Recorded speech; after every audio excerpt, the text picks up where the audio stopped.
Alors, bienvenue à tous. Moi, je dis pas bienvenue à tous et à toutes.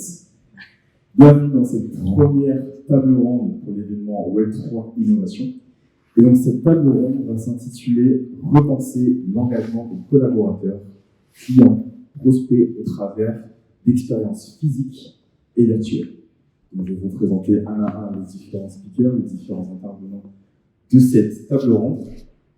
Donc, on a Charles Baldé, qui est responsable des ventes à Billy et également investisseur. Billy, qui est une plateforme de billetterie d'event en direct pour les artistes, les organisateurs et leur communauté. Ensuite, nous avons Antoine Bretillard, CEO, c'est ça? Ok. CEO de Glimmer, qui est une solution d'event live, e-commerce par les créateurs de la digitale. Également CEO de Live Designer, qui est une agence événementielle digitale et créative. Ensuite, nous avons Samuel Dumas, qui est fondateur de Acadie, Blockchain Academy, qui accompagne l'évolution vers un mode plus digital, humain et décentralisé. Et enfin, nous avons Augustin Dubessé, qui va modérer cette table ronde, qui est consultant senior en stratégie et opération au niveau des services financiers, industriels et en fintech chez Deloitte. Et on aura un dernier intervenant qui va nous rejoindre, qui est un peu de part. C'est Jean Lasquelette, qui est président fondateur de WorldCrypt, qui est un club d'affaires Web3, et également membre de la NFT Factory. Il est également président et cofondateur de Social Media. Passez une bonne table ronde. Et moi, c'est vrai que je ne me suis même pas présenté. Moi, je suis Sylvain Ancienne, je suis présentateur. Je vais vous accompagner toute cette journée pour faire des transitions entre les différentes masterclass et présenter les différentes tables rondes. Très bonne table ronde à vous. Merci.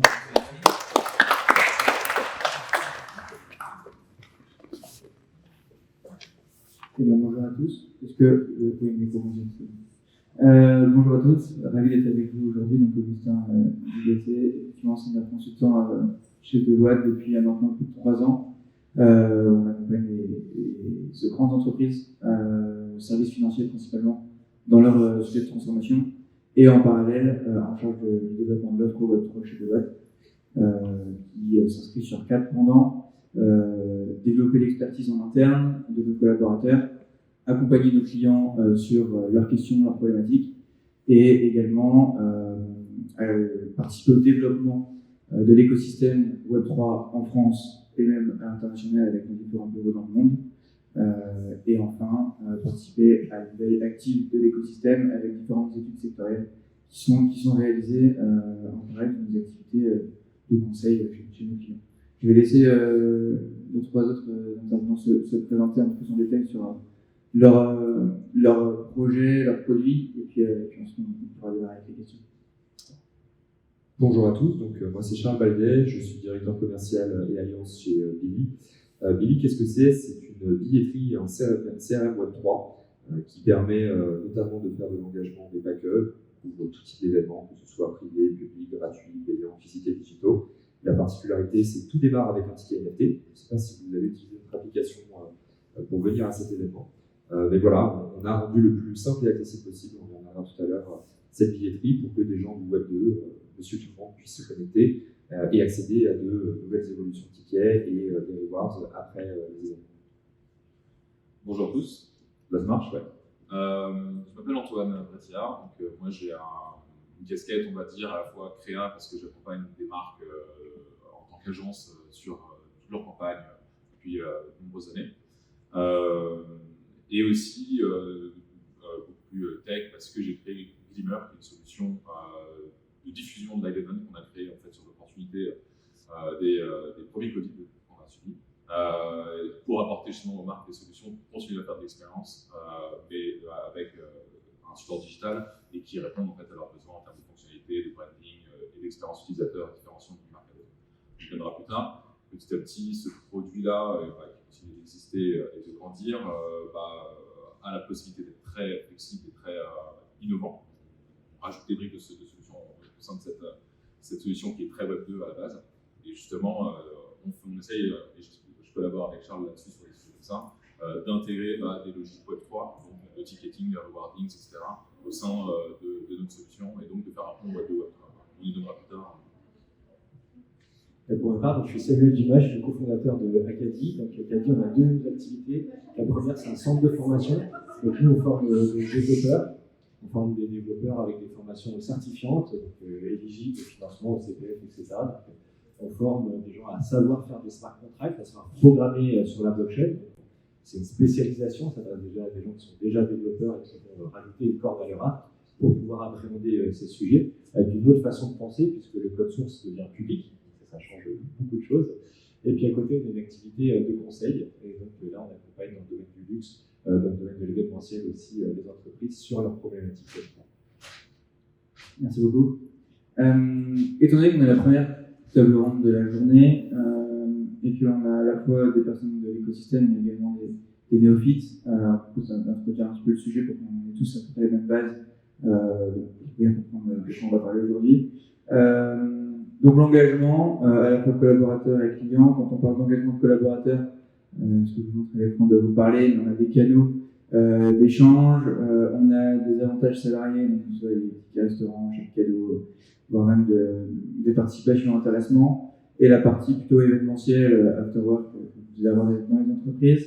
Et puis côté client, on a des actions pour les entreprises du CAC 40, la partie mutualiste qu'on peut retrouver aussi avec des statuts spéciaux pour des clients qui deviennent sociétaires, notamment dans les sociétés mutuelles, le crowdfunding, les promotions, l'analyse de données clients pour mieux les cibler et mieux les engager, et puis tout le branding qu'on peut retrouver sur les marques au niveau des réseaux sociaux. Donc ça, c'est ce qu'on voit aujourd'hui dans un monde plutôt Web 2. Ça veut pas dire qu'on va aller en Web 3, parce qu'il y a un bridge à faire entre les deux. Et donc le Web 3, comment est-ce que ça se situe là-dedans? Comment est-ce que les technos du Web 3, parce qu'il y a quand même plusieurs technologies là-dedans, s'intègrent dans cette évolution? On a eu le Web 1 avec la lecture, vous devez sûrement connaître ce schéma où on voit Web 1 lecture, donc on pousse du contenu et on peut le consulter. La partie Web 2 dans laquelle on est aujourd'hui, où on a un droit d'écriture sur le contenu qui est partagé en ligne. Sur la partie Web 3, on ajoute la notion de propriété digitale, propriété en ligne, avec l'autoconservation et donc l'autosouveraineté, puisqu'on devient souverain de ses propres données. Et puis, on arrive petit à petit, on voit avec les concepts de métavers qui émergent avec cette notion de propriété numérique, mais vers une expérience utilisateur encore plus forte avec une notion de sens qui va voir le jour au fur et à mesure.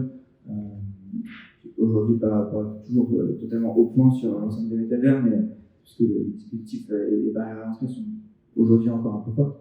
Mais plus le temps passe, plus on verra des innovations sur ce sujet-là. Donc on est vraiment dans une continuité des évolutions au niveau du web. Et la partie Web 3, c'est notamment la jetonisation de l'économie. Je détiens un portefeuille, un wallet dans lequel j'ai des jetons. Et ces jetons, qu'ils soient fongibles ou non fongibles, donc NFT ou pas, nous permettent d'avoir différents attributs. J'ai des jetons qui permettent de certifier mon identité, qui permettent de certifier que j'ai réalisé des actions, qui permettent de certifier des compétences, d'avoir des droits de gouvernance, d'avoir des rewards, de pouvoir les utiliser, de les échanger. Voilà ce qu'on peut faire aujourd'hui. Les possibilités, elles sont à l'infini. On peut tokeniser absolument tout et n'importe quoi, tant que ça a du sens et que ça apporte de la valeur. C'est là où ça devient intéressant. Et donc, avec ces jetons, cette jetonisation, ça nous donne le droit d'accéder à des expériences physiques. On pourra en parler après, notamment avec nos intervenants. Des expériences aussi digitales, avec du coup un wallet qu'on peut utiliser en ligne via notre PC et smartphone. Et également des expériences augmentées avec de la réalité virtuelle qui peut venir s'ajouter à tous ces dispositifs pour proposer des expériences beaucoup plus immersives, tout en gardant ce côté décentralisé et la virtualisation qui vient ajouter une couche de propriété dans tout ça. Et donc on a des outils qui nous permettent de monitorer cette relation client. aujourd'hui, les entreprises utilisent des CRM qui vont être amenés à évoluer, étant donné que la notion de données et la façon dont la donnée est aujourd'hui structurée et attaquée va être modifiée avec un usage centralisé et une réappropriation par l'individu de ses propres données. Et donc, on va avoir un passage du CRM à l'ORM, Ownership Relationship Management, qui est une nouvelle façon de comprendre ses clients, une nouvelle façon de leur proposer de l'information. Et puis, on verra quel est le point de vue de nos intervenants sur ce sujet-là. Maintenant que cette introduction est faite, je vous propose de rentrer dans le vif du sujet sur cette table ronde. Vous avez pu voir sur la partie présentation, on a deux builders, on va appeler builders, donc Billy et Glimmer, qui proposent des solutions et qui construisent du coup des solutions à proposer aux entreprises et aux particuliers. Et puis Samuel et Jean-Luc qui nous rejoindra, qui sont plutôt utilisateurs de ces technologies et qui se les approprient dans le cadre de leurs activités. Et donc, j'aimerais commencer par une première question pour Antoine et Charles. Vous avez lancé votre entreprise, rejoint un projet avec le Web3.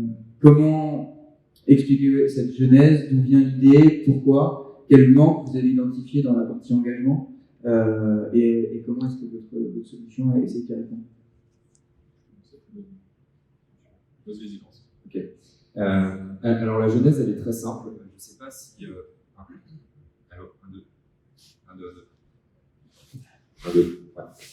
ne sais pas si parmi vous, il y en a qui ont déjà conservé des tickets, que ce soit de musées, de concerts, de matchs. Vous pouvez lever la main juste pour avoir les stats. Qui l'a déjà fait au moins une fois? Ok, voilà, donc à peu près la moitié. Aujourd'hui, ce qu'on se rend compte, c'est que personne ne le conserve. Je ne sais pas si vous vous êtes posé la question. Mais la raison est simple, c'est que peu importe l'événement auquel vous allez participer, vous recevez un PDF par email.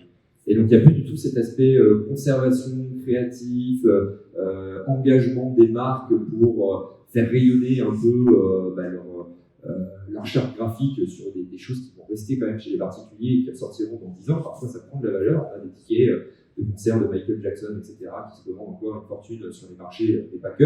Donc il y avait cet aspect souvenir qu'on a complètement perdu avec la digitalisation. On parle beaucoup de numérique et je trouve que c'est quand même un passage qui a été fastidieux pour le ticketing. Et il y a une autre partie qui est sur la fraude, où, vous l'avez vu, Stade de France l'année dernière, Liverpool-Madrid, le fameux match, beaucoup de personnes se sont retrouvées en dernière minute à vouloir participer à ce match. Quid de savoir quel était l'état du ticket? Est-ce qu'il a bien été généré par l'organisateur? Est-ce qu'il a été validé ou pas, scanné? Les informations aujourd'hui dans le Web 2, elles ne sont pas accessibles, en tout cas pas facilement. Et il n'y a pas de technologies qui ont été inventées, mises à jour, à part le PSG qui maintenant dispose de sa marketplace secondaire, ne vend que sur cette marketplace, mais en tout cas c'est un cas isolé. Et pour contrôler cette partie revente du ticketing. Donc Billy, c'est basé sur ces deux problématiques, d'un point de vue créativité et d'un point de vue sécurité. Et la blockchain était un cas d'usage naturel pour faire ça. Donc on a développé aujourd'hui 3 offres. On a à la fois une billetterie qui, comme je vous l'ai dit, permet de couvrir tout type d'événement, dans lequel on a augmenté l'expérience. Vous avez un ticket qui, avant, pendant et après l'événement, va vivre. Ne serait-ce que le scan va évoluer. Après l'événement, ça va être un token, et donc vous allez, via notre seconde offre, pouvoir être engagé, toucher des rewards. Donc là, vous êtes les premiers de cet événement. L'année prochaine, si vous avez un deuxième ticket, peut-être on pourra penser à des animations, trouver d'autres side events auxquels seuls les premiers de l'édition Web3 Lyon pourront participer. Donc il y a plein de synergies à faire à partir de la détention du ticket. Et on a aussi le Golden Ticket qui fait partie de notre offre Billy Wonka, où là, un des heureux élus a peut-être touché. On n'a pas mis en place pour cette édition, mais pour d'autres, oui. Le ticket d'or qui permet de vivre des instants un peu inoubliables en live. Donc ça peut être, tiens, je vais à un match de foot, je vais pouvoir rencontrer l'équipe à la fin du match, aller en backstage pour aller voir mon artiste préféré, ou dans le cadre d'une conférence Web3, peut-être avoir des tickets early birds pour l'année prochaine. Donc on est vraiment dans l'interaction et on a voulu augmenter cette partie créativité. L'aspect sécurité, je pense que vous imaginez que là au moins on connaît qui a émis la ticket collection, parce qu'on parle bien de tickets NFT. Et vous savez aussi les états, combien de fois il y a eu une transaction, quel prix. Vous pouvez dans les smart contracts définir des règles où vous allez caper les prix, définir des royalties pour reverser les plus-values. Parce que dites-vous bien que lorsque vous faites des bénéfices sur un ticket, et vous vendez 2 fois, 3 fois plus cher, la valeur n'est pas partagée, que ce soit avec l'artiste ou avec la salle qui est organisatrice. Et là, les smart contracts ouvrent un nouveau champ dans l'aspect sharing revenue, donc vraiment partage de la valeur auprès des différents participants. Donc voilà un peu les 2 constats qui nous ont amené à créer ce cas d'usage. Ouais, moi, pour ma part, c'est vraiment la relation et les projets qu'on crée pour nos clients qui nous ont mené finalement à se poser ces questions-là. Parce qu'en fait, depuis le début, l'ADN de l'accompagnement qu'on a avec les marques, on a presque on est né vraiment d'une activité d'agence. On avait des marques, on avait la chance de répondre aux appels d'offres pour des marques dans le luxe, donc qui ont aussi les moyens de faire des choses innovantes. Et on avait des briefs, en fait, simplement dans les appels d'offres, on peut faire ça, puis on répondait à plein d'appels d'offres de très grands noms, etc. Et finalement, ça nous donnait une espèce de cahier des charges des tendances, de ce qu'ils veulent faire, pas créer un produit from scratch sur une idée qui serait sortie de la tête, mais simplement qui répond réellement à un besoin et aux enjeux justement de ces tendances-là.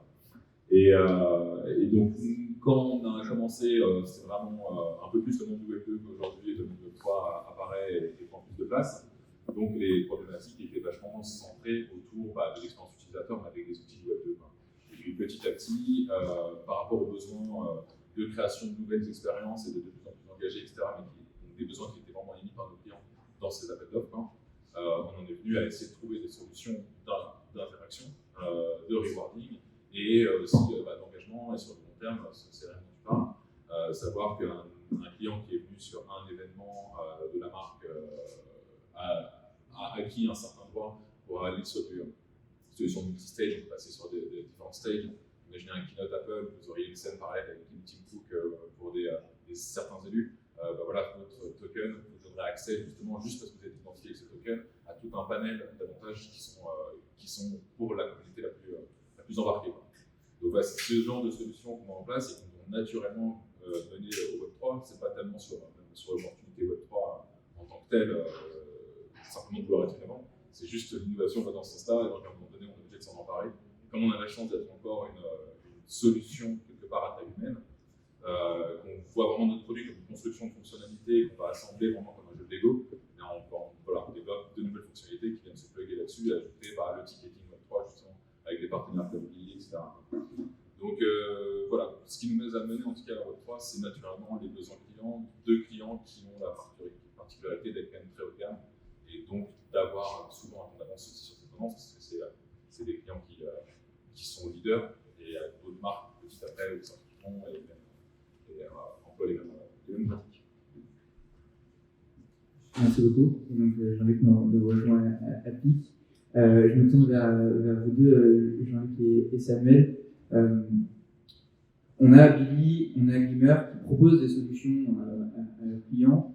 Vous, votre cœur de métier, c'est pas de proposer une solution en tant que telle, plutôt de les utiliser à des fins business. Comment est-ce que vous les utilisez pour engager davantage sur vos clients, la partie formation, les personnes qui suivent ces formations-là, et puis toi, Jean-Luc, de ton cercle, j'essaie de le présenter un peu plus pour ceux qui ne connaîtraient pas, et puis nous dire voilà, comment est-ce que l'usage des technologies Web3 te sert à engager au sein de ton cercle les participants. Merci en tout cas pour l'invitation. Et bon, je suis Jean-Luc Lascalec. Non, je crois que tu dois y avoir voilà, c'est bon, effectivement. Voilà, donc je suis Jean-Luc Lascalec, le fondateur et le dirigeant de la société WhatCrypt. Donc c'est une société que j'ai créée maintenant il y a 4 ans, je développe la marque depuis 5-6 ans. Et autrement, j'ai découvert on va dire le Bitcoin une dizaine d'années en arrière, en fait. Voilà, donc j'ai démarré par la vulgarisation sur YouTube à travers des cas d'usage de la blockchain, pour non pas parler de technique, mais ce que ça peut apporter, parce que je pense que ce qui est à la base très important, je vous invite d'ailleurs tous à le faire, c'est vraiment, peut-être que vous y êtes, mais c'est vraiment déjà de comprendre pourquoi cette technologie est révolutionnaire. À la base, c'est pour ça qu'il faut comprendre. Comme on dit toujours, en fait, l'Internet est à l'information, que la blockchain est à la confiance, en tire de confiance. Alors pourquoi la confiance en tire de confiance? C'est justement là qu'il faut comprendre le temps, prendre peut-être une heure, une demi-heure, pour comprendre finalement le processus du blockchain.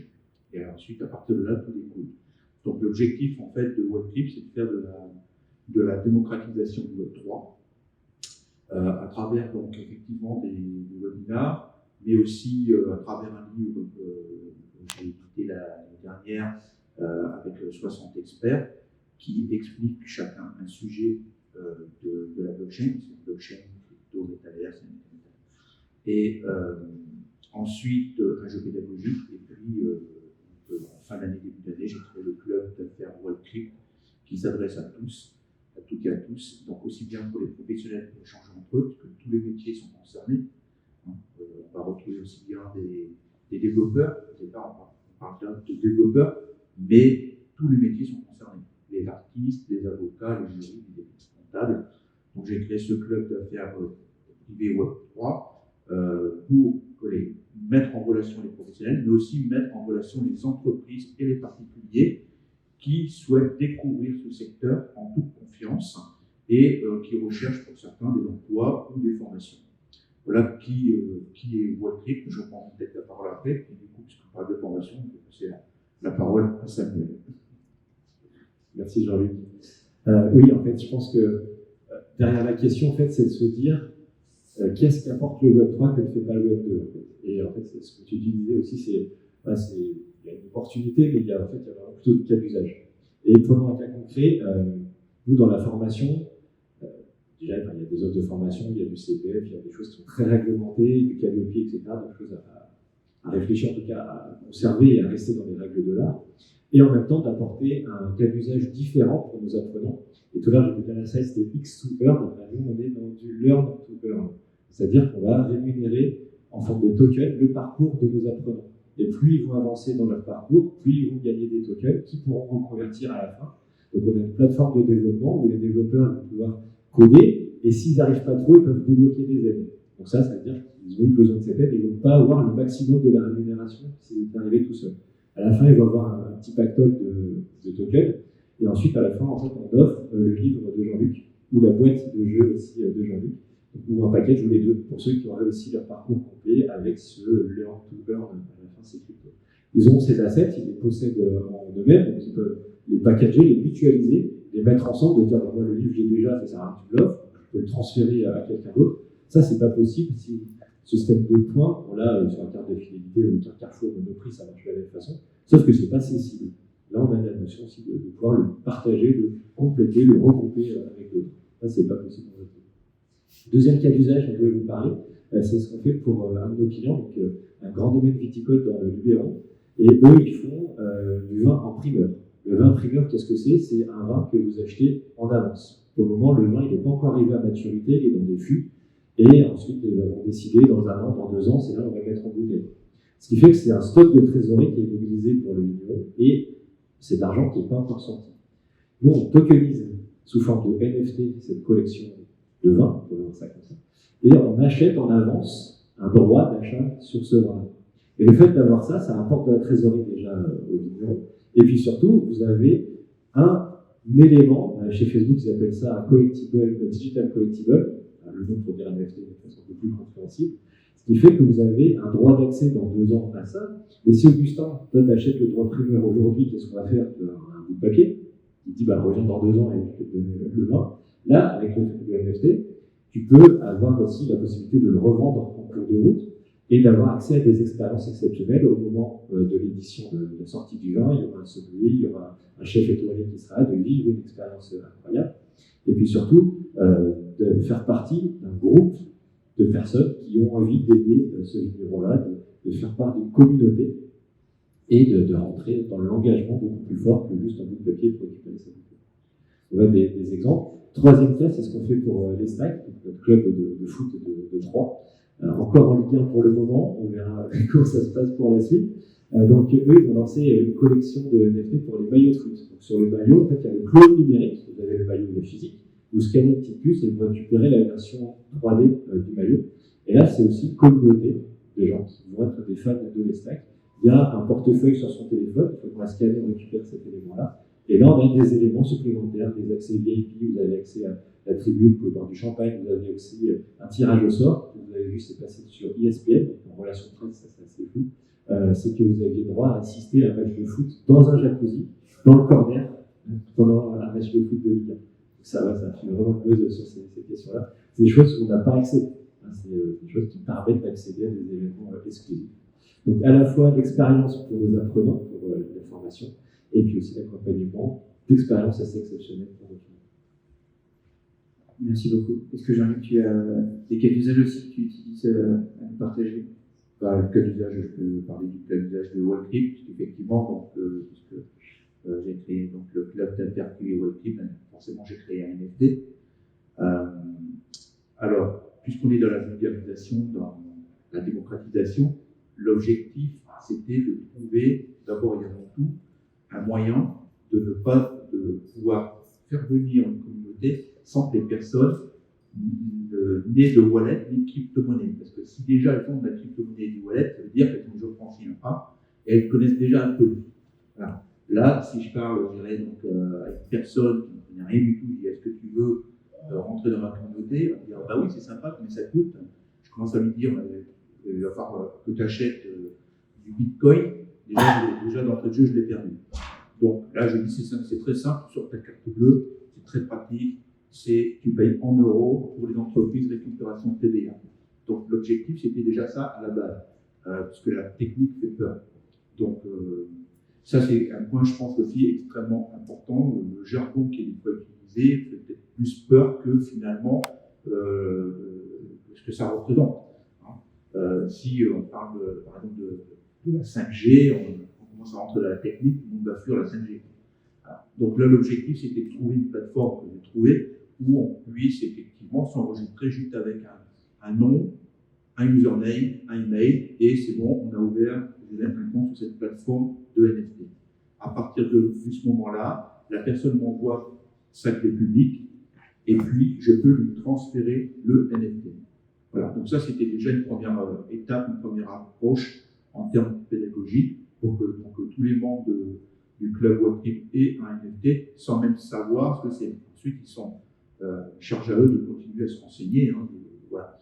Mais aussi, la deuxième étape, c'était de dire, voilà, maintenant, je souhaite pouvoir transférer ce NFT là où j'ai envie. Donc, il fallait qu'on trouve une plateforme qui est capable, effectivement, de dire, vous pouvez effectivement ouvrir un compte sans crypto-monnaie, sans wallet, et ensuite, je peux transférer sur mon MetaMask où j'ai envie, en fait, je dirais donc le NFT. Donc, ça, c'est une plateforme qu'on a choisie. C'est la solution Kix. Enfin, un peu de publicité, mais bon. Voilà, puisqu'il a eu le mérite d'avoir fait cette mise en place cette solution. Donc, on est passé par eux. Ça, c'est déjà, je dirais, donc, intéressant de permettre à toutes les personnes qui souhaitent découvrir finalement ce monde-là d'y aller en douceur. Et ensuite, bien évidemment, comme tout NFT, puisque c'est un NFT communautaire, ça apporte donc, des avantages. Et puis, c'est finalement un peu aussi intéressant parce que c'est un peu comme si vous prenez un abonnement pour une salle de sport, vous payez pendant 1 an, et puis vous allez au début, puis après, souvent on ne va plus. La majorité des gens ne vont plus. Voilà. Là, en rentrant dans le club Wallcrypt, vous avez le NFT, mais le jour où vous avez envie de quitter le club, vous pouvez transmettre ce NFT. Donc ça, c'est aussi le côté intéressant, je dirais, du Web3, de ce qu'apporte le Web3, tout au moins au niveau des NFT communautaires. C'est-à-dire que finalement, vous êtes un petit peu un ambassadeur pour la marque ou pour l'entreprise, puisque le jour où vous voulez finalement quitter ce club, vous allez trouver une personne à qui vous allez le revendre. Et donc pour l'entreprise, c'est quand même relativement, je pense, très intéressant, puisque le coût d'acquisition d'un client est quand même très élevé, comme vous le savez. Et donc c'est un moyen aussi, sans parler de spéculation. Certains vont dire je vais essayer de spéculer, mais même tout simplement dire j'ai consommé, j'en ai plus besoin, je transfère ce NFT à une autre personne. Donc ça c'est le côté intéressant, je pense, du passage du Web 2 vers le Web 3 à travers les NFT, par exemple les NFT communautaires. On comprend bien que du coup il y a ce côté ambassadeur, ce côté je fais partie d'un groupe, d'un cercle, donc je m'identifie et vraiment j'ai un sentiment d'appartenance pour la marque. Donc en termes d'engagement, c'est quand même assez puissant. Et puis, ce côté, retour sur investissement avec des expériences, comme tu disais Samuel, exceptionnelles, qu'on peut matérialiser beaucoup plus facilement, puisque comme c'est tokenisé, certifié, etc., on sait qu'il y a vraiment quelqu'un qui a eu cette expérience-là, c'est prouvé, c'est suivi, c'est traçable, et donc ça donne beaucoup plus de transparence, et c'est ce que beaucoup de personnes demandent aujourd'hui par rapport à des plateformes Web2 qui sont beaucoup plus opaques. Donc c'est effectivement des cas d'usage super intéressants. Je me tourne vers Charles et Antoine. Quand on parle, et Jean-Luc faisait une très belle transition avec WorldCrypt, quand on parle blockchain, wallet, crypto, adresse publique, privée, clé cryptographique, ça devient vite très complexe.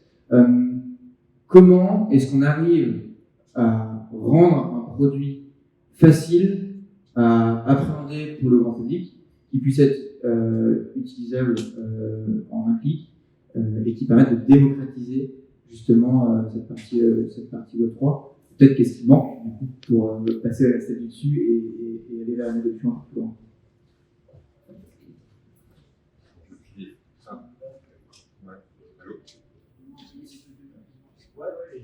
Ouais, bon, celui-là marche. Ça dépend de la voix. Pour parler de Billy, l'enjeu était un peu comme Jean-Luc, très fort en termes d'accessibilité. Pourquoi ? Parce qu'aujourd'hui, on trouve des événements aussi bien Vivatech pour la soirée de lancement où on a le CFO d'Air Liquide qui vient, qui n'a absolument pas de wallet, qui n'en a rien à faire de la crypto. On a Papy Mamie qui accompagne les petits-enfants voir Alison Wheeler au théâtre du coin à Bordeaux. On va avoir le Racing 92 à partir de septembre. On a le Hellfest qui va arriver en juin. Donc on comprend bien que déjà, au-delà de simplement la barrière technique, il y a la barrière psychologique qui est de dire « ouais, mais spéculation, etc. » De plus en plus, pour répondre du coup à la deuxième question, on finit par remettre la technologie à son juste milieu, à savoir c'est un protocole. Quand je vous dis d'aller sur le site de Billy, je ne vous dis pas va sur mon HTTPS, on a eu une discussion avec Samuel qui était un peu dans ce sens-là. On va sur le site, on découvre, on vit l'expérience, et peu de personnes savent dans le back-office qu'il y a du JS, du Vue, etc., du PHP. Ça, c'est la magie, je dirais, du code. C'est un peu la même chose avec Billy, finalement. On en arrive à vendre des expériences nouvelles, celles que je vous ai vendues sur la partie créativité, sur la partie sécurité, des expériences après avec notre Billy Engage et les rewards et les expériences que vous allez pouvoir débloquer. Mais on parle de moins en moins de blockchain, de wallet, etc. Et donc, nous, la particularité, c'est qu'aujourd'hui, un peu à l'instar de Jean-Luc, simplement à partir d'un mail, vous allez vous connecter, vous allez recevoir un code. Sans vous en rendre compte, vous avez un wallet qui est généré via Magic Link, qui est une solution qui est très largement utilisée dans le monde, ils ont quasi le monopole d'ailleurs. Et après, vous allez consommer votre billetterie de manière classique en dépensant votre argent en fiat, donc quelle que soit la devise, ou en crypto. Et ça, c'est hyper important aussi de rendre accessible à ceux qui ne détiennent pas de crypto des cas d'usage, parce que, encore une fois, le but, c'est d'augmenter les expériences du Web 2, de les rendre plus traçables, plus sécurisées, avec un peu plus de numérique, et pas de rajouter des barrières. Donc là, l'enjeu a été à la fois sur l'évangélisation et à la fois sur la partie purement technique. Puis il y a aussi un autre frein, c'est le discours qu'on tient auprès des clients. On ne fait pas de B2C, même si on a une marketplace, on fait du B2B. Donc on va démarcher des organisateurs. Et là, il y a toute cette part aussi où on leur dit, attendez, on est une billetterie classique. Vous voulez faire quoi? Vous voulez faire un meet-up? Pas de souci, vous pouvez couvrir votre meet-up. Vous voulez vendre des places? En fait, on n'est pas plus cher qu'un Fnac, un Live Nation ou toute autre billetterie Shotgun Dice que vous trouvez sur le marché. Et donc ça, c'est important d'apporter de la pédagogie auprès de tous les utilisateurs, qu'ils soient end-user ou plutôt B2C, ou alors le B2B. Ouais, je rejoins là-dessus, évidemment. Mais il me semble aussi que c'est quelque part, je trouve, quand on parle à nos clients ou à nos utilisateurs finaux, ils peuvent être en mesure, on s'invite et quand on parle aux gens, est-ce que tu es en mesure de comprendre ce que tu vas acquérir en plus avec le Web3 et sans rien perdre de ce que tu avais avec le Web2, parce que c'est aussi ça l'enjeu, c'est que le Web3 va être capable d'encaisser l'expérience qui était déjà préexistante et à laquelle on a l'habitude. Ça ne doit pas être un sacrifice de perdre quelque chose pour autre chose. Donc savoir répondre aux mêmes enjeux. Et donc, dans le cas de Billy, ou dans le cas à nous, chez Glimmer, de presque copycat l'expérience que tu aurais dû avoir si tu étais mon grand-père. Lui, il verra que du feu. Mais moi, qui suis un peu plus intéressé sur ces sujets-là, bah, je vais comprendre, ou en tout cas, je vais avoir les indices dans l'expérience, genre, ah ouais, il paraît que ça a l'air d'être plus complexe que ça, j'ai peut-être des avantages auxquels je n'avais pas pris connaissance auparavant. Et parce que je pense que l'avenir, quelque part, quand on comparait tout à l'heure les cartes de fidélité avec ce que va permettre le Web3 par rapport à l'engagement consommateur dans le retail, etc. Carte de fidélité, la logique c'était d'en distribuer un maximum de gens, que ce soit pour avoir un sandwich gratuit après les 600 que j'ai acheté, ou alors que ce soit un service après-vente quand j'achète une montre de luxe. C'était à peu près simplement, on le distribue au plus grand nombre parce que ces gens fidèles sont des clients qui vont revenir. Je pense qu'avec le Web3 et avec justement le rewarding qu'il y a avec ton achat, donc tu achètes un sac qui est connecté à un logo numérique, etc., on va être plus dans une ère de l'exclusivité. C'est-à-dire maintenant, on est dans des clubs, justement. Dans le grand club de chez Zara, par exemple, pour une marque standard, il y aura, sans le savoir, différents levels d'engagement. Ça va être justement peut-être lié à notre fidélité à la marque, mais qu'on va enfin pouvoir estimer réellement parce qu'elle va être tracée et validée. Mais ça va être aussi une expérience, parfois, c'est moins le cas de Zara, mais un peu plus luxueux, bah, tu ne vas pas savoir que quand tu achètes telle chemise, et ben en fait, elle est liée à des avantages que la chemise d'à côté n'a pas. Ce n'est pas juste que tu es fidèle à n'importe quel produit de la marque, c'est qu'à un moment donné, tu vas acheter une paire de pompes et l'expérience qui va avec. C'est-à-dire une paire de pompes plus pendant un an, on va te rincer. Et après, c'est la marque de créer cette expérience. C'est la communication très bien. Mais voilà, le produit tu n'auras pas même peut-être une fidélité ou une exclusivité avec le type de produit qui lui-même est vendu après en édition limitée. Tout ça, en fait, va restreindre des clubs même informels, les gens ne sauront pas à quel produit ils font partie nécessairement, mais qui sont complètement liés à l'historique de leurs achats et à l'historique expérientiel qu'ils ont avec la marque. Voilà, parce que ça peut partir d'un produit qu'on achète, mais ça peut aussi simplement partir de l'expérience que j'ai avec la marque, qui va me mener en bout de chaîne à avoir le produit que je ne savais même pas que mon expérience allait me mener jusqu'au produit. Donc ça part dans un sens comme dans l'autre. Peut-être pour réagir sur ce que tu dis et pour faire le lien, pour parler de l'expérience qu'on a avec Glimmer, qu'on est en train de développer et de commercialiser ensemble. Aujourd'hui, vous allez à un événement qui est physique. Vous détenez un ticket qui peut avoir différents niveaux de rareté. On parlait du golden ticket, mais on a aussi des déclinaisons qui peuvent avoir 5 niveaux de rareté. Ça peut être silver, j'en passe les meilleurs. Et selon le niveau de rareté du ticket, on est en train de développer un bouton click and connect facilement, exactement comme se connecter via Facebook, etc. à Glimmer. Et derrière, vous allez être redirigé vers une ou plusieurs expériences qui seront live. Avec la possibilité, si vous avez le golden ticket, par exemple, vous ne pouvez pas aller au fashion show en physique d'LVMH, vous allez avoir le live streaming parce que vous êtes golden ticket, un très bon client, etc. sur Glimmer.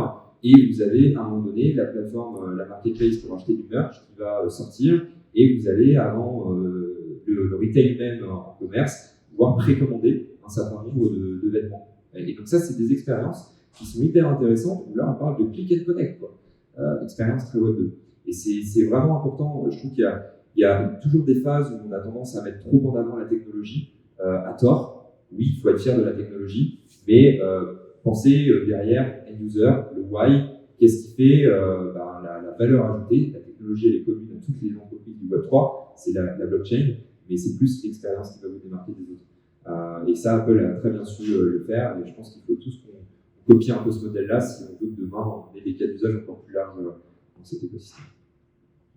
Merci beaucoup. Ça marche. Samuel et Jean-Luc, est-ce que, à travers votre expérience, vous avez identifié des barrières à l'adoption de cette technologie par du coup, les personnes que vous ciblez? Et si oui, lesquelles sont les principales? Et est-ce que vous avez trouvé des solutions de contournement jusqu'à présent? En fait, effectivement, c'est la grosse question. En fait, la barrière, c'est le wallet. Et donc, la connexion à MetaMask. C'est une petite communauté des gens qui sont à l'aise avec ça. Convertir de l'euro en crypto, c'est compliqué. Donc, tout ce qui va dans ce que vous faites, déjà bravo pour tout ça. C'est exactement le sens de l'histoire, de faciliter les usages et de le mettre, effectivement, ce qu'on disait aussi, c'est de le mettre en tâche de fond, finalement d'être en transparence totale. Donc, Moi, quand j'ai acheté mon NFT de Wallcrypt, j'ai payé en euros et derrière, j'ai eu de la crypto sous forme de NFT. Donc, c'est une expérience complètement transparente qui réussit avec des outils. Il y a Sequence aussi qui arrive, qui permet de faire ça. Le Zero Knowledge Proof aussi, de se dire comment je peux prouver que j'ai 18 ans sans donner ma carte d'identité. Aussi, c'est tout un système aussi de technologies qui sont là et qui permettent de contourner, en tout cas, d'arriver à ces questions-là. Pour répondre à ta question, nous, on a lancé une collection NFT qui s'appelle le Acadie Blocket. En fait, c'est un groupe de personnes, un club, où on a envie de s'investir dans des causes sociales, solidaires et entrepreneuriales. Donc, on a fait des partenariats avec des ONG, notamment une ONG qui lutte contre les femmes battues et qui leur apporte des wallets crypto pour pouvoir quitter leur mari violent. Et deuxième, c'est la tokenisation de terres agricoles en Afrique, et donc pour favoriser les populations locales à ne pas partir et continuer à exploiter leurs terres et éviter la famine, notamment ce qui se passe en RDC, c'est assez catastrophique. Donc pour ça, on a mis en place une collection NFT, donc c'est une levée de fonds solidaire pour soutenir ces projets-là, avec une rentabilité derrière, donc on va commercialiser les ventes de ces terres-là. Mais en même temps, la barrière d'entrée, c'est la crypto. Et de se dire comment je sors de ce petit écosystème crypto sympa, mais en même temps, il nous manque le scale, justement avec des gens qui ont de l'argent, mais qui ne sont pas du tout. Donc pour ça, de trouver des solutions comme Kix ou du paiement par carte bleue, de rajouter une surcouche, c'est des choses auxquelles on est en train de réfléchir. On a fait cette couche basse qui fonctionne, et puis surtout, quand on a des financements d'ONG, la grosse question, c'est d'aller vers de la traçabilité et de la confiance. Et surtout d'éviter tous les intermédiaires qui viennent se greffer et de savoir que l'argent que je vais donner va vraiment aller au bout de la chaîne. Et ça, ces technologies le permettent super bien. Mais on a quand même cette barrière-là, donc de trouver des systèmes qui va gommer, en tout cas effacer, comme le fait Apple super bien, toute cette complexité et de simplifier la démarche. Oui, donc, je pense que toujours c'est très compliqué de faire simple, mais on est dans l'obligation de faire simple, parce que moi, il y a encore beaucoup d'adoptions. Donc, on va parler de traçabilité par exemple. Si la grande distribution veut mettre en place la traçabilité alimentaire, pour le grand public par exemple, ça doit passer par tout simplement un QR code, et puis en faisant un QR code, on ne sait pas ce qu'il y a derrière technologiquement, mais par contre on sait qu'il y a toute une traçabilité d'une chaîne alimentaire.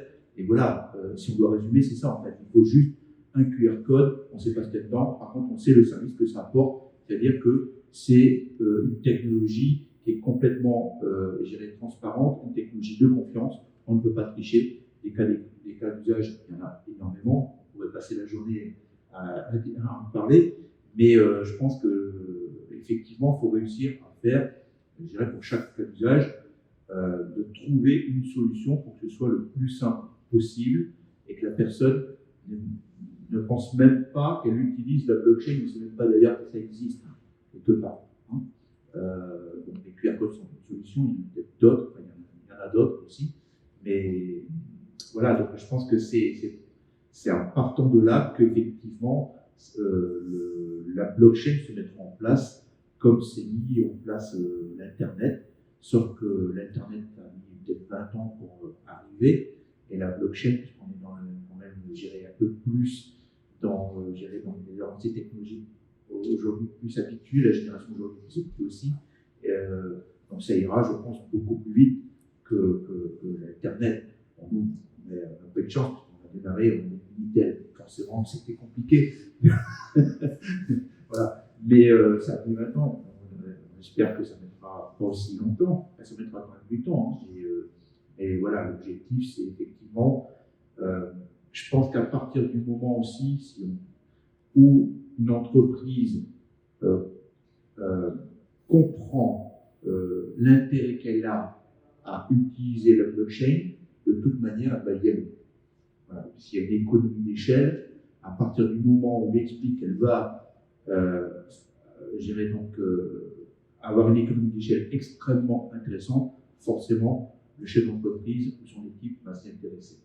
Mais encore une fois, il faut que ce soit que le prestataire apporte une solution, enfin le ou les prestataires apportent des solutions très simples et ne pas faire fuir effectivement gérer le chef d'entreprise en disant c'est intéressant mais franchement c'est trop compliqué. Donc voilà, ça c'est le challenge. Merci beaucoup. Et donc, au-delà, pardon, c'est un truc à C'est juste des petits compléments sur ce que dit Jean-Luc. Regardez ce que fait 1664. Vous connaissez cette bière 1664. C'est une bière qui est blockchainée, mais en fait, on ne le sait pas. Il y a une traçabilité, il y a un QR code dessus, on scanne la bière. Et dessus, vous voyez le champ, où est-ce que ça a été cultivé, le cultivateur, le transporteur, la malterie qui a été fait. Ça, c'est comme Soufflé qui fait ça. C'est assez fou. Surtout, c'est des millions de bouteilles qui sortent de ces usines. Et finalement, on a une traçabilité et une preuve. C'est ça aussi qui apporte la blockchain, c'est de se dire oui, nous, on est en circuit court. Trouve-le. Voilà. C'est juste de l'annonce marketing. Non, là, il y a une réalité de terrain, il y a une vérification qui peut être faite. Et puis, même sur l'adoption, de se dire où est-ce qu'on se situe aujourd'hui, c'était une slide qui m'avait assez marqué. C'était la Banque mondiale et Crypto.com qui avait sorti cette slide où on voit que ligne pour ligne, si on compare le nombre d'abonnements à Internet et le nombre de wallets crypto, en fait, on est en 1998. Entre le nombre d'abonnés et le nombre de wallets. Donc, on se retrouve à pré-bulle, qui était en 2000, l'éclatement de la bulle. On voit ce qui se passe avec les plateformes sans les citer aujourd'hui. Il y a de la surspéculation. Il y a besoin d'une régulation, il y a besoin d'un marché qui se stabilise. Et on va, à partir de 2002-2005, vraiment le vrai Internet qui est arrivé. Donc, c'est le moment de se structurer, c'est le moment de se positionner, c'est le moment d'apprendre, c'est le moment de se former pour être prêt pour cette vague de maturité qui va arriver. Merci beaucoup. Et donc, on a pu voir pas mal de cas d'usage que vous avez présentés qui sont super intéressants. Pour une entreprise, on a l'engagement au travers d'une expérience qui est promise et une certification qui est par nature dans une nouvelle technologie. Aujourd'hui, il y a aussi la question pour l'entreprise de piloter cet engagement, de piloter sa croissance, son nombre de clients, et aujourd'hui, ça passe par une analyse de la donnée, parfois à outrance, mais bon, c'est un autre débat. Le cofondateur du studio Web3 de Salesforce disait que les NFT, il y avait vraiment un gros potentiel, et du coup, le leader du CRM commence aussi à s'y intéresser, et s'y intéresse même plus qu'au commencement. On parlait en introduction de la notion d'ORM, qui change complètement le paradigme dont est structurée la donnée pour proposer ces nouvelles expériences, les piloter et savoir à qui est-ce qu'on propose des expériences qui sont promises derrière ces NFT. Quel est votre regard sur cette nouvelle techno, son stade de maturité, comment est-ce que vous voyez les choses? Charles, peut-être des idées là-dessus? Ouais, je prends le micro qui m'est là. Ouais, alors nous du coup, j'expliquais en préambule qu'on a aussi la partie CRM Web3, donc une offre qui s'appelle Billy Engage, où à ce stade, un organisateur peut visualiser l'identité numérique des participants, puisque là on parle bien de wallet, sauf si on met un typeform à l'entrée qui est généré par l'organisateur, on n'aura pas d'informations sur les participants, et ça c'est la vraie nouveauté, c'est cette espèce de protection qui fait barrière RGPD toute seule finalement, mais qui en même temps est complètement ouverte, donc on ne maîtrise pas forcément. Et là, on va pouvoir dire ah bah tiens, à ton échelle, tu veux engager avec un événement partenaire ou communauté partenaire peut-être tes participants en disant tu détiens tel ticket NFT plus un ticket Billy plus, et bien tu vas pouvoir avoir telle expérience. Donc nous, on le propose déjà via notre CRM Web3. L'idée à terme dans l'évolution naturelle du produit, c'est qu'on est principalement sur Tezos. On n'est pas encore complètement scalable sur Polygon, mais ça va être à terme de dire demain, tu pourras voir sur la blockchain Tezos quels sont les détenteurs. Mettons, moi je suis le salon de l'auto, je veux faire un événement et dire je veux rewards ou envoyer une promotion aux détenteurs des NFT Porsche, Renault, etc., etc. Ouvrir au multi-chain et pouvoir, de la même manière que le retargeting sur Facebook, sur Google, où c'est un peu bateau parce qu'en même temps ils ont tellement de data sur l'âge, etc. On peut vite être flood par une masse d'informations qu'on n'a pas forcément envie d'avoir. Là au moins c'est vraiment tu détiens un NFT, je t'envoie un reward par le biais de cette position et je ne connais absolument pas ton identité physique. Donc on l'intègre déjà un peu. On voit dans l'écosystème qu'il y a des positionnements où ils font 100% du CRM, c'est le cas d'Absolute Labs, qui est pas encore sur Tezos, mais principalement sur Ethereum et Polygon, et qui propose que du CRM Web3. Donc là aussi, il y a un niveau de maturité qui commence à grandir, et puis je pense que tu l'as dit en préambule, les grands comme Salesforce qui s'y intéressent prouvent que, oui, messieurs, dames, je pense qu'on a un marché qui va éclater dans les années à venir. Et là, on ne parle pas simplement d'économie réelle dupliquée dans le virtuel avec les métaverses, mais vraiment la partie marketing, engagement, qui est l'objet de cette discussion. Ouais, nous, sur ces thématiques-là, on n'a pas forcément beaucoup on va dire, valeur ajoutée présentement avec les fonctionnalités qu'on met en place, parce qu'on ne peut pas encore vraiment parler de CRM, d'utilisation d'un CRM dans les expériences qu'on a. Mais à moyen terme, la vision qu'on a et ce qu'on pourrait faire, mais l'ADN de notre marque, ça a toujours été aussi d'attendre vraiment les besoins clients pour les livrer quand ils sont attendus. On est vigilant, on crée, on développe, on a des choses qui sont draftées, mais on attend vraiment qu'un client ait besoin pour le livrer. Et ça nous évite de nous éparpiller partir dans tous les sens. À chaque fois qu'on pense avoir une idée de génie, non, on ne le fait pas, on attend que quelqu'un nous demande vraiment et d'ailleurs le finance. En revanche, sur le CRM, comme je vois l'expérience, pour faire, je n'ai pas trop parlé finalement de Glimmer et d'expérience sur Glimmer, et donc il y a du live, du multistage, et aussi très particulier la vente en direct de merchandising ou de ce que voudrait vendre une marque. Admettons des vêtements. Intégrer la notion de CRM dans cette expérience-là permettra, donc c'est la marque qui va à un moment donné pousser du contenu, pousser du catalogue de produits en tout cas à acheter pendant le live. Donc c'est pas un catalogue qui est constamment disponible. Mais même si d'ailleurs il l'était, on pourrait imaginer qu'en fonction de mon NFT, mon rapport à la marque, certains vêtements ou assets vont m'être poussés, mais ce n'est pas les mêmes que ceux du voisin. Donc l'expérience devient complètement personnalisée et pour justement aussi éviter de noyer les utilisateurs dans une masse de données, encore plus quand c'est du e-commerce. Genre, j'ai pas envie de voir tel produit, tout ça ne me concerne pas, je n'ai jamais consommé cette marque il y a cet angle-là, etc. Moi, tout ce que je verrai de la marque, c'est que des choses qui sont pensées pour moi, qui sont dédiées.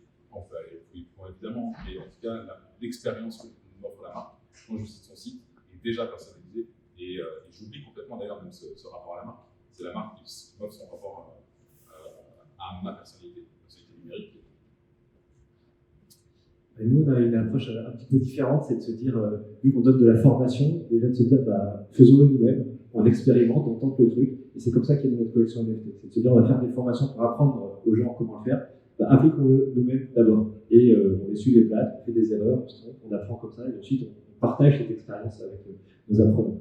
Donc c'est pour ça qu'on s'est dit, vous allez faire une collection NFT, nous ce qui nous tient à cœur c'est l'engagement, l'impact, et aussi de se dire que le Web3 ait une vraie application dans la vie de tous les jours. C'est pas seulement de la spéculation, oui c'est vrai il y en a, mais aussi que ça rentre dans la vie des gens qui comprennent que c'est un vrai intérêt, et si ça peut apporter du bienfait aux femmes battues, à des populations en difficulté, tant mieux. Et en fait c'est comme ça qu'est née cette collection-là. Je remercie Thomas qui est là, d'être venu aujourd'hui, notre développeur, ancien apprenant de chez Acadie, donc on a embauché pour faire cette collection-là. Donc c'est aussi une forme d'engagement, de se dire on a confiance dans notre formation et dans le travail fourni derrière.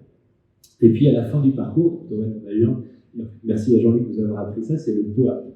POAP, ça veut dire Proof of Attended Protocol. Donc c'est un NFT qui est une preuve de participation, comme un diplôme, sauf que le diplôme, vous pouvez en faire un faux dans Photoshop en 30 secondes. Le POAP, c'est non cessible et vous pouvez l'avoir qu'une fois. Il y a un temps pour le récupérer. À la fin du passage de certification, vous récupérez ce POAP. Et c'est comme ça que nous on crée notre engagement, notre CRM de tous nos apprenants qui ont réussi à passer la formation et de pouvoir les retargeter, les rémunérer, faire des airdrops de NFT à des moments, les inviter à des conférences, des événements et donc de conserver un lien avec eux tout en restant dans le domaine du web. Tu as quelque chose à rajouter en complément? Pas vraiment, je pense qu'effectivement le marché du CRM va être complètement bouleversé à travers plusieurs points. On peut parler d'identité numérique, on peut parler de protection des données du RGPD. Donc ça c'est quand même très très important, savoir finalement le Web3 dans le CRM, comment ça va être géré, comment on va protéger les données. Même si elles sont censées être protégées, si j'ai pas envie que mon adresse wallet soit divulguée ou la dévoiler, comment gérer donc les personnes qui gèrent les CRM vont gérer. Donc là, on a déjà eu justement avec Sébastien qui travaille sur le sujet aussi une discussion là-dessus, mais c'est un sujet qui a, en tout cas, il y a un potentiel énorme, c'est certain. Et aussi, en dehors du potentiel, il y a aussi effectivement le fait que ce soit extrêmement ciblé.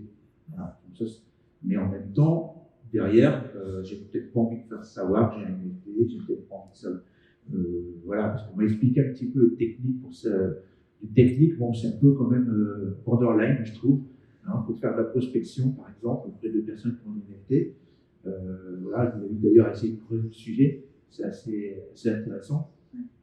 Mais voilà, je pense que il va se passer un peu de temps, mais il y a un potentiel énorme au niveau des CRM Web3, c'est ça. Ouais, complètement. Enfin, merci beaucoup. Effectivement, tu parlais d'identité numérique. Je pense qu'on en discutait hier avec Antoine. Ça fait partie des prochaines révolutions qui vont permettre au sein de technologies Web3 d'enlever ces barrières à l'entrée et de faciliter l'adoption par le grand public de ces technologies. Future révolution interne au sujet Web3. Merci beaucoup pour vos témoignages. Avant de passer à une session de questions-réponses, une petite conclusion, alors un petit peu plus forcément, mais c'est surtout que c'est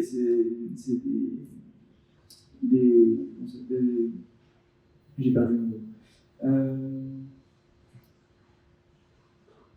Des éléments dont on peut, qui sont vachement en lien avec ce qu'on vient de se dire. On a sorti une étude avec Coinhouse, dont Romain sera présenté. On a fait un baromètre auprès d'une centaine d'acteurs, Web 2, Web 3, auprès d'entreprises sur leur appétence sur les différents sujets, sur l'investissement, le métavers, les NFT. Sur la question des NFT, les répondants reconnaissaient que lancer des NFT avait du potentiel pour les entreprises, notamment pour 3 raisons, et les 2 premières qui ressortent en top sont hyper intéressantes et en lien avec ce qu'on vient de se dire pendant une heure. Proposer une nouvelle expérience client et développer l'image de marque.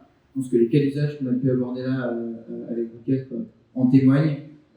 Et donc c'est intéressant de se rendre compte que sur une centaine d'entreprises questionnées un peu aléatoirement, ce sont ce top 2 qui remontent avant la lutte contre la contrefaçon et donc la partie traçabilité.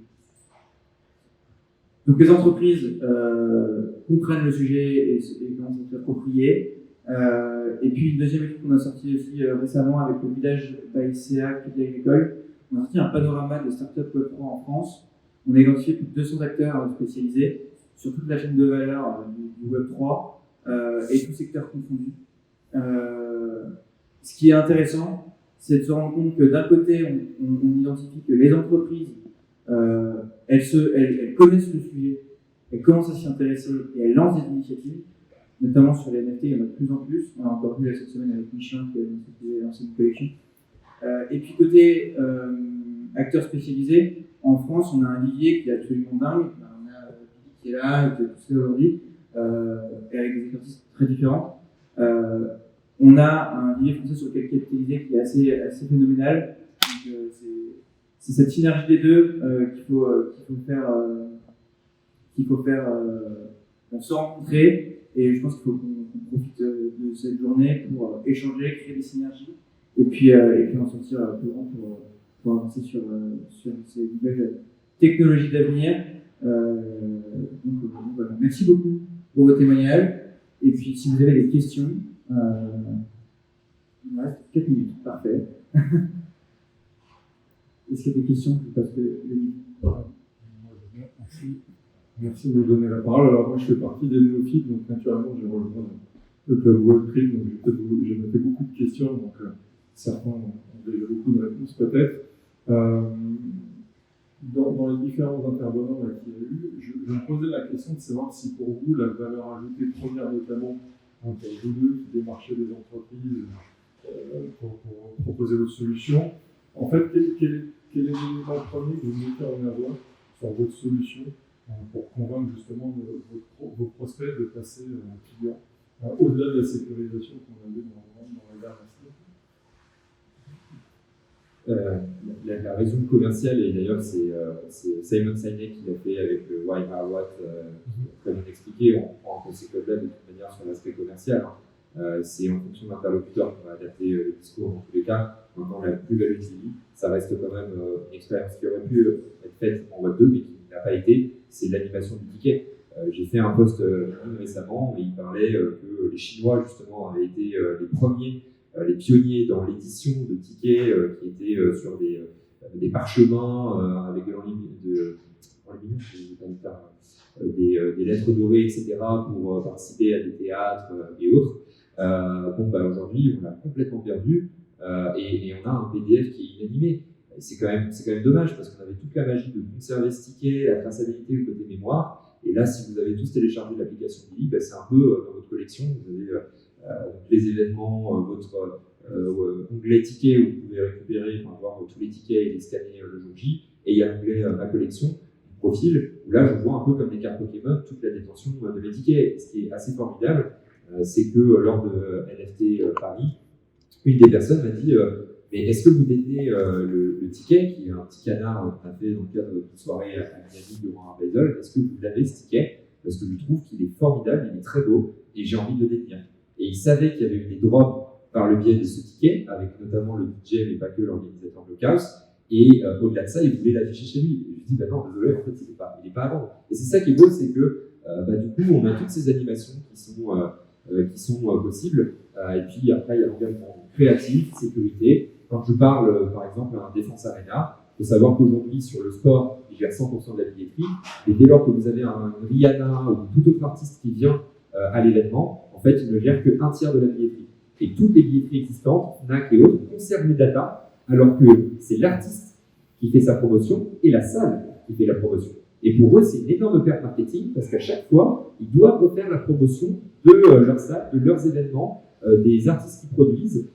Parce que c'est pas ancré dans le marbre au niveau marketing. Et donc il y a une vraie perte, là où la blockchain et Billy notamment, c'est pour ça qu'ils nous choisissent sur le Racing 92, on va couvrir 10 matchs à partir de septembre avant de nous étendre sur la partie plutôt artistique, culture, parce que il y a un fort intérêt à bypasser un peu tous ces monopoles qui se gardent bien de partager la donnée. Donc, selon l'interlocuteur, plutôt professionnel, je dirais corporate, ou culturel, salle, art, etc., va avoir des choses différentes. D'un côté, sécurité, traçabilité, revenue sharing, et de l'autre, expérience visuelle, moment et, je dirais, engagement, puisque là aussi, il y a besoin de contacter des personnes pour remplir les salles.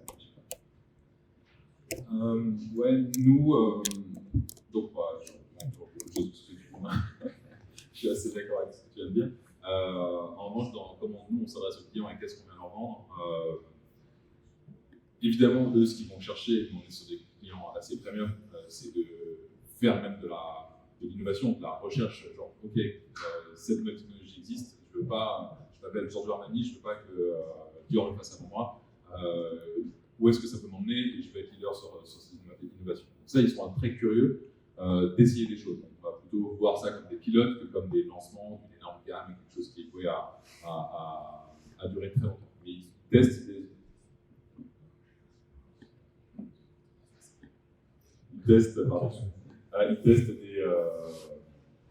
opportunités à petite échelle. Et aussi, on a, nous, un peu le côté opportuniste peut-être, de ne pas arriver, on est même après Billy, vous êtes plus des gens qui allaient devoir faire de l'éducation et de vendre ce type de solution.